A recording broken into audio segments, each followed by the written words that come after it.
Hola a todos y bienvenidos a una nueva emisión de su canal Luisa Fe. Bueno, pues recordemos que hace 8 días nosotros hablábamos de un tema terrible, un tema desastroso que es el tema del pecado. Y es precisamente terrible, ¿por qué? Porque es que recordemos que la causa, el origen de todos nuestros sufrimientos es precisamente ese, el pecado. O sea, la infidelidad de su esposo, de su esposa, la drogadicción de un hijo, el chisme de una vecina, bueno, la corrupción del país. Todo tiene su causa en el pecado. Y precisamente por eso es que es tan grave y precisamente por eso es que Dios aborrece el pecado. O sea, porque es que el pecado lastima, hiere a sus hijitos que Él tanto ama. Por eso es que es tan grave el pecado. Pero entonces, bueno, a ver, el día de hoy nosotros no vamos a hablar del problema, ¿no? Simplemente estamos recordando. O sea, el día de hoy vamos a hablar de la solución y la solución a ese terrible pecado es nuestro Señor Jesucristo. Esa es la solución. Entonces nosotros podríamos decir, bueno, pero pues si Dios es todopoderoso y si Dios me ama tanto, pues a ver, entonces el por qué permite el pecado. ¿Cierto que sí? ¿Cierto que es un importante cuestionamiento? Pues a ver, yo la verdad encuentro dos razones. Y la primera es que, digamos, el amor, una de las características principales del amor es que el amor otorga libertad al amado, ¿sí? O sea, yo no puedo decir que amo a una persona si la coacciono y quiero que esa persona haga todo, absolutamente todo lo que yo le digo, pues es decir, como si fuera un robot, ¿sí? O sea, Dios quiere que nosotros libre y voluntariamente le escojamos, decidamos por Él, ¿sí? Por eso nos ha dado voluntad, nos ha dado entendimiento, pero Él quiere que sea de algo, o sea, quiere que sea algo espontáneo, algo libre. Entonces, ese es el primer punto. Y el segundo, digamos como que hay dos santos que nos dan una luz maravillosa y nos dan la respuesta a por qué Dios permite el pecado. Entonces, primero está Santo Tomás de Aquino. Santo Tomás decía que Dios permite el mal para sacar de ahí un bien muchísimo mayor. Entonces nosotros podríamos decir, bueno, a ver, pero pues, o sea, del pecado, ¿qué bien puede salir?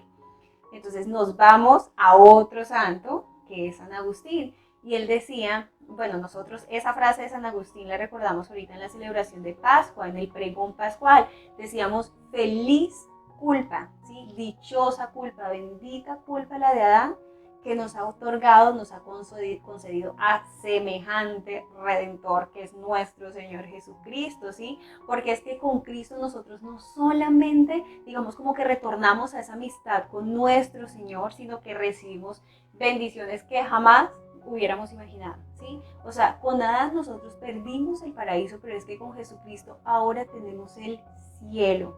Entonces, bueno, eso es precioso, ¿sí? Y nosotros podríamos decir, no, pues ya, maravilloso, pero entonces porque hay muchas personas que no experimentan esa salvación de Cristo en sus vidas, incluso personas de oración, personas que asisten a la Eucaristía, personas pues que leen la palabra y sin embargo, o sea, viven, y perdón la expresión, pero o sea, viven como unos miserables, sienten que se sienten fracasados, sienten que sobre su vida pesa mucha tristeza, mucha amargura, desesperación, incluso miren, tristemente, yo me he dado cuenta pues que las cifras, bueno, y eso no es un secreto para nadie, o sea, las cifras de suicidio hoy en día son alarmantes, son brutales, y es precisamente por esto. Entonces hay personas que a pesar de que ya recibieron la salvación de Jesucristo, no la experimentan en sus vidas. ¿Y por qué pasa esto? O sea, si usted en este momento que me está viendo siente depresión, siente desaliento, siente ansiedad, siente un miedo y un pánico, pues que lo está, mejor dicho, comiendo vivo, mire, continúe hasta el final porque se va a dar cuenta que este video le va a traer una luz y una paz y una alegría de su vida impresionante. Entonces, a ver, vamos a descubrir por qué es que no experimentamos esa salvación. Primero, pues porque digamos que esa salvación es como una lucha, ¿no? O sea, supone un combate. Y ese combate está compuesto de 3 pasos. Entonces, el primero es el combate entre la verdad y la mentira. Porque es que, a ver, yo tengo que reconocer y tengo que aceptar que soy pecadora, que soy de barro, que fallo, que soy débil. O sea, ese es el primer paso. Entonces, por ejemplo, cuando yo no reconozco eso, pasa lo mismo que cuando uno está enfermo. O sea, supongamos que yo tengo cáncer, ¿sí? Pues Dios no lo quiera, pero supongamos que así sea. La persona empieza a experimentar síntomas, ¿no? Empieza a experimentar molestias y es necesario que la persona vaya al médico y se haga un diagnóstico, pues obviamente para iniciar un tratamiento. Pero cuando la persona, a pesar de que siente molestias, pues como que no le presta atención y sigue su vida normal, eso normalmente va avanzando de manera silenciosa, de manera progresiva, y cuando menos acuerdas que la persona pues ya digamos su cáncer ha hecho metástasis, está en un grado muy avanzado y prácticamente la persona está digamos a puertas de la muerte, ¿sí? Entonces algo similar ocurre con el pecado, o sea, yo tengo que diagnosticar el pecado en mi vida, o sea, ese es el primer paso, porque es que hay muchas personas, no solamente que se engañan, ¿sí? Y engañan a los demás, sino, miren, esto es nuevo, esto es una modalidad nueva y es muy peligrosa y es una estrategia del enemigo muy inteligente para que la persona permanezca, digamos, encadenada a su pecado. Entonces, ¿cuál es? Digamos que la persona reconoce su falla, pero pues o sea, es decir, considera que es absolutamente normal, ¿sí? Por ejemplo, digamos, el alcohólico que cada 8 días bebe, pues, que se toma la plata del mercado de su familia, en fin, que ya está prácticamente a puertas de, digamos, de tener una cirrosis, un cáncer de hígado. Y sin embargo, él dice, no, pues yo tomo, pero pues lo normal, ¿sí? O el que le es infiel a su esposa y pues dice, pues no, eso lo hacen todos los hombres, eso es normal, ¿sí? O incluso, miren, esto es una de las principales luchas precisamente hoy de todas, digamos, esos grupos con intereses, pues en cuanto a la ideología de género y pues en cuanto al tema del aborto, es precisamente eso, ¿sí? O sea, legalizar la figura del aborto, entonces muchas personas que piensan que algo es legal, dicen, ah, no, pues es legal, es moral, entonces lo hago porque pues es normal. Y eso es algo gravísimo, porque una persona que normaliza su pecado, pues es una persona que no va a dar un solo paso para su salvación y para su liberación. Sí, es una persona que considera que no hay nada que cambiar, así que ya de entrada esa batalla se perdió. ¿Sí? Ese es el primer paso y es decisivo, o sea, reconocer la culpa, reconocer que me equivoco, reconocer pues que caigo, ¿sí? Pues a ver, usted y yo no la pasamos más en el suelo que levantados y eso hay que aceptarlo y eso hay que reconocerlo y se necesita un grado de humildad bastante, digamos, importante para aceptarlo. Entonces, primero.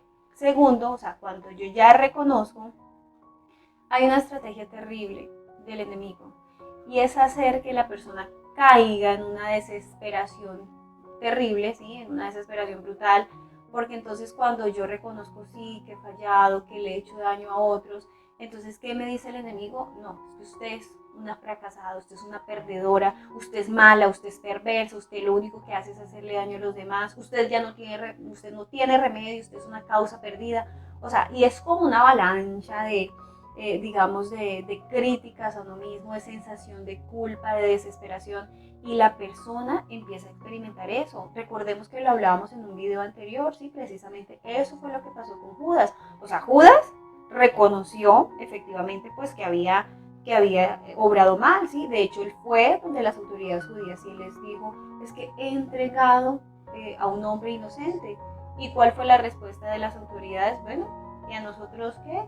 Entonces Judas cayó en una desesperación terrible, o sea, él perdió esa segunda batalla, porque él sí aceptó su culpa, pero sintió que su pecado, pues es decir, era insoportable, y ¿qué hizo? Fue y se ahorcó, ¿sí?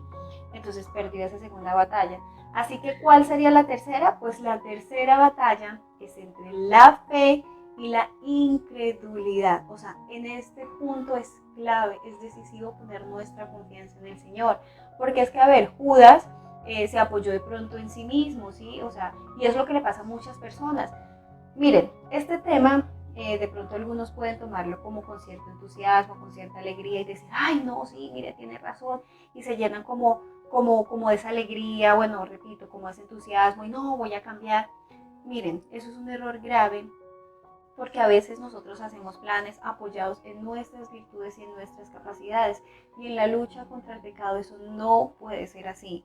O sea, nosotros tenemos que poner nuestra confianza en Jesucristo. O sea, yo tengo que reconocer que con Él lo puedo todo y sin Él no puedo nada, ¿sí? O sea, ahí es donde está verdaderamente cimentada la confianza en nuestro Señor Jesucristo, en reconocer que Él es el poderoso. O sea, que si yo puedo hacer algo grande es porque estoy unida a Él, porque Él es el poderoso, Él es el grande.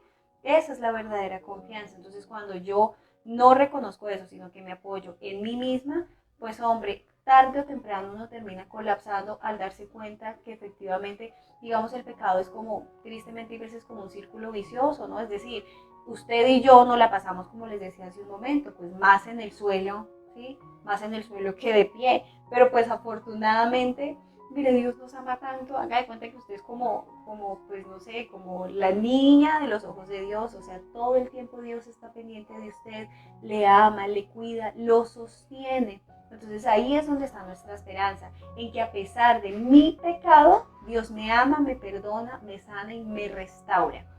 De hecho, miren, una de las frases más dulces de nuestro Señor Jesucristo es: yo no he venido por los sanos, no he venido por los santos, sino he venido por los enfermos y por los pecadores, ¿sí? Afortunadamente, tenemos a un Dios que es infinitamente misericordioso, porque ¿qué sería de nosotros si no fuera así? Así que bueno, por eso es que Jesucristo es la solución, por eso murió en la cruz, para pagar la deuda que usted y yo teníamos con Dios por nuestros terribles pecados. Y precisamente una de las causas por las cuales nuestro Señor Jesucristo aceptó esa, pues esa sentencia de muerte para salvarnos a nosotros, es porque cada vez que Dios Padre mira a Jesucristo en la cruz y luego de ver nuestros pecados, o sea, siente tanta misericordia de nosotros que siempre está dispuesto a perdonarnos cuando ve a su Hijo precioso, puro e inocente en la cruz. Así que no se desanimen. Miren, aquí no termina esto, la verdad es un tema muy profundo, pero es un tema precioso, es un tema precioso. Y usted que en este momento está sufriendo lo indecible, le aseguro que en algún momento va a llegar el tiempo en el que usted va a mirar hacia atrás y va a decir, o sea, nunca me imaginé que pudiera superar esto, pero pues, o sea, las alegrías que siento son impresionantes. Así que, bueno, pues les agradezco por acompañarme hasta este momento y los invito a que se suscriban, pues, a mi canal, pero no solamente eso, sino también a que activen la campanita para que reciban la notificación de cada vez que subo un video, pues puedan, digamos, dar continuidad a este tema que es precioso y que, como les decía hace 8 días, es profundísimamente liberador. Así que, pues bueno, pues espero que Dios los bendiga inmensísimamente y la verdad, recuerden esto, todo lo podemos en Cristo que nos fortalece.